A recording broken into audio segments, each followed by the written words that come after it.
Starting tonight on the news at 6, a first-hand account of what it's like inside an immigrant detainment facility for those who face deportation.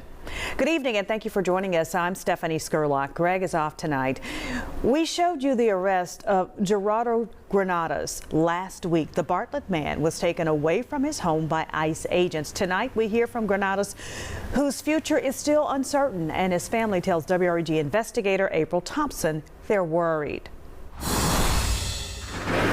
It hasn't been quite a week since Gerardo Granados was approached by ICE agents while sitting in the driveway of his Bartlett home, handcuffed and hauled away. His son Edgar and their family finally established contact with Gerardo and paid for cell phone time at the prison where he is being held. Ridgewood Correctional Center. Hola, papá, ¿cómo estás? Edgar phoned his dad, who he says is being detained at a prison in Louisiana because the ICE facility is full. He let us speak with his 51-year-old father as he translated. How is he doing? ¿Cómo estás, papá? Pregunta.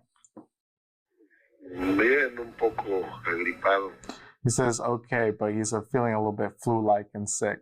We asked him about the conditions where he is being housed after hearing national reports of overcrowding and abuse at some facilities. Un poco mal porque es pura harina, avena. He's saying that the place that they have him, they only allow him to be outdoors for 1 hour. He says there's around 130 people in a room. It's a large room, but it's 130 people. Gerardo's family says he has been in the U.S. for 23 years and contributes to society, helping people in need and taking part in church food drives. They now believe they were profiled when Gerardo was picked up in his driveway, with ICE spotting him as they drove by. His family says waiting on citizenship in a broken immigration system is a costly and long process, and many immigrants desperate for a better life find a way to get to the U.S.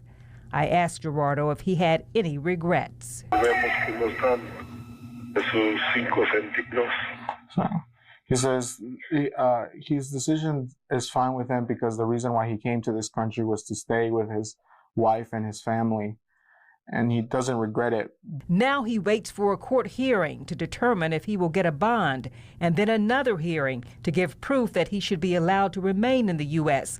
or sent back to his native Mexico. He's saying, as far as him accepting that the crime that he did, he understands that, but he knows that he's also, like a lot of Hispanics, we feel like the border crossed us. But he understands that, and he hopes that the judge shows mercy because he is not a criminal. Edgar is thankful for being able to speak with his dad, but each time they talk, it's tough.